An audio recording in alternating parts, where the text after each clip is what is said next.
ఉషోదయం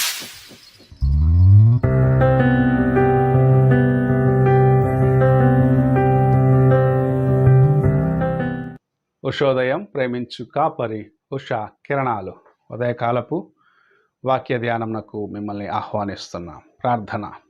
మమ్మల్ని మిక్కిలిగా ప్రేమిస్తున్న పరలోకపు తండ్రి, ఉదయకాల సమయానికై వందనములు. నీ కృపచేత మమ్మల్ని బలపరిచి మరి యొక్క దినమునిచ్చిన విధానాన్ని బట్టి స్తోత్రములు చెల్లించుకుంటూ ఈ ఉదయకాల సమయంలో మాతోనూ మాట్లాడమని యేసు పరిశుద్ధ నామమున అడిగి వేడుకుంటున్నాను పరమ తండ్రి, ఆమేన్. ఈ ఉదయకాలపు వాక్య భాగము ద్వితీయోపదేశ కాండము 4వ అధ్యాయము 29వ వచనమును చదువుకుందాం. అయితే అక్కడ నుండి నీ దేవుడైన యెహోవాను మీరు వెతికిన ఎడల నీ పూర్ణ హృదయముతోనూ నీ పూర్ణ ఆత్మతోనూ వెదకునప్పుడు ఆయన నీకు ప్రత్యక్షమగును. మనము చదివిన వాక్య భాగంలో పూర్ణ హృదయముతో దేవుని వెతుకువారు, పూర్ణ ఆత్మతో దేవుని వెతుకువారు ఆయనను కనుగొందురు అని దేవుని సేవకుడైన మోషే చెప్పిన మాటను చూడగలము.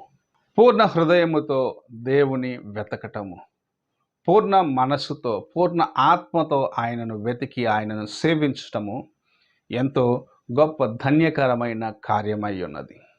మోషే తన జీవితంలో యెహోవా మాటకు విధేయుడుగా 40 సంవత్సరములు ఐగుప్తు దేశము నుండి ఇశ్రాయేలీయులని యోర్దాను తీరము వరకు తీసుకొచ్చేదానికి ఆయనకు నమ్మకముగా ఉంటూ అనేకమైన శోధన సమయములో 40 సంవత్సరాలు ఇశ్రాయేలీయులని ఓపికతో సహనముతో దేవుని యొక్క వాగ్దాన దేశము వైపు నడిపించినాడు.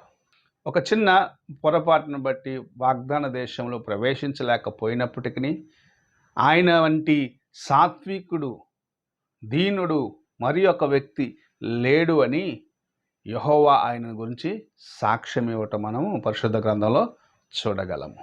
నీవును ఇలాగూ పూర్ణ మనస్సుతో పూర్ణ ఆత్మతో దేవుని సేవించాలనేది ప్రభు ఆశిస్తున్న కార్యమై ఉన్నది.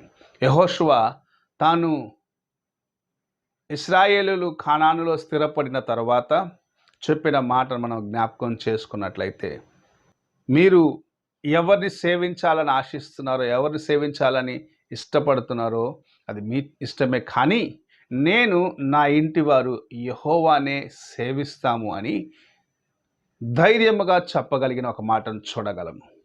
చాలాసార్లు కుటుంబంలో మేమందరము ఈ పని చేస్తాము అని ధైర్యముగా చెప్పేదానికి కుటుంబ నాయకుడికి, యజమానుడికి ధైర్యం రావాలంటే వారిలో ఏక మనసు, లేకపోతే ఆయన ఒక నిర్ధారణతో ఆ మాట చెప్పగలుగుతున్నాడంటే వారు ఏక మనసుతో ఆ కుటుంబంలో జీవిస్తున్నారు అని మనము గ్రహించుకోగలం. ఎందుకంటే నీవు చెప్పిన మాట నేను ఎందుకు చేయాలని ఒకరికి ఒకరు భిన్నమైన అభిప్రాయాలు కలిగి ఉన్న ఈ కాలంలో, అనేకులు తమ తల్లిదండ్రుల యొక్క మాట లోబడని కాలంలో మనము దేవుని సన్నిధికి వెళ్ళి ఈ మాట చెప్పగలమా అని పరీక్షించుకోవాల్సిన వారిగా. యెహోషువ కుటుంబంలో కూడా అనేకులు ఉన్నారు. అయితే ఆయన తమ కుటుంబంలో ఉన్న ఐక్యతను, వారు పూర్ణ హృదయముతో దేవుని సేవిస్తున్నారు, దేవుని వెంబడిస్తున్నారు అన్న కార్యమును అందరి ముందు సాక్ష్యముగా చెప్పేదానికి ఒక మంచి ఉదాహరణముగా ఈ మాటను మనం తీసుకోవచ్చు.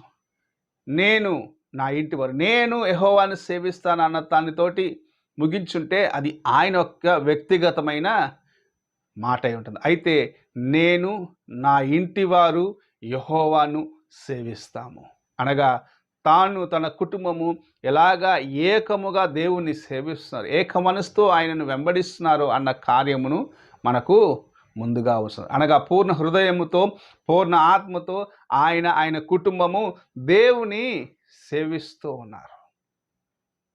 ఈ ఉదయకాలమున ఇలాంటి వారిగా మనం ఉన్నామా అని ప్రశ్నించుకోవాలి. నీ కుటుంబంలో నీవు మాత్రమే దేవుని సన్నిధికి వస్తున్నావా? నీ కుటుంబంలో ఉన్న మిగతా సభ్యులు ఏమైనారో అని నీవు ప్రశ్నించుకో. వారు దేవుని కొరకు తమ యొక్క సమయాన్ని గడిపేదానికి ఆసక్తి కలిగిన వారిగా ఉన్నారా అని ప్రశ్నించుకో.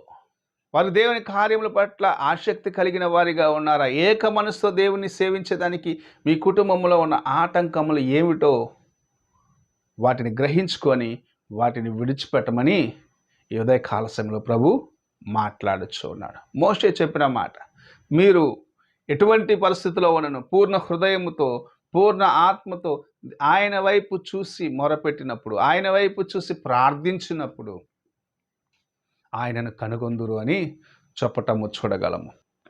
నేను ఆయనను కనుగొనే వారిగా ఉండాలని ఆశించినట్లయితే నీ హృదయము, నీ యొక్క ఆత్మ, నీ తలంపులు అన్నీ ఒకే రీతిగా ఉంటూ దేవుని వైపు చూసినట్లయితే గొప్ప కార్యంలో నీ హృదయము, నీ యొక్క తలంపులు ఒకే రీతిగా ఉన్నట్లయితే దేవుని వైపు చూస్తూ నీవు ముందుకు నడుస్తున్న కార్యమును బట్టి ఆయన యొక్క కృపను నీ జీవితంలో అనుభవించగలవు. ఈ ఉదయకాల సమయమున నీవు ఎలాగున్నావో ఒక్కసారి నీ హృదయాన్ని పరీక్షించుకో. ప్రార్థన చేసుకుందాం. మమ్మల్ని మిక్కిలిగా ప్రేమిస్తున్న పరలోకపు తండ్రి, ఉదయకాలమున మీరు ఇచ్చిన వాక్యంను బట్టి వందనములు. మేము పూర్ణ హృదయముతో, పూర్ణ ఆత్మతో, పూర్ణ మనస్సుతో నీ వైపు చూస్తూ ఆయన ప్రయాణించేదానికి, మా యొక్క జీవితంలో నీకు నమ్మకముగా ఉండేదానికి సహాయము చేయమని యేసు పరిశుద్ధ నామమున అడిగి వేడుకుంటున్నాను పరమ తండ్రి. ఆమేన్. తండ్రి అయిన దేవుని ప్రేమ, కుమారుడైన క్రీస్తు కృప, ఆదరణకర్త అయిన పరిశుద్ధాత్మక సహవాసము ఇప్పుడు ఎల్లప్పుడూ తోడై ఉండి సదాకాలము నడిపించునుగాక. ఆమేన్.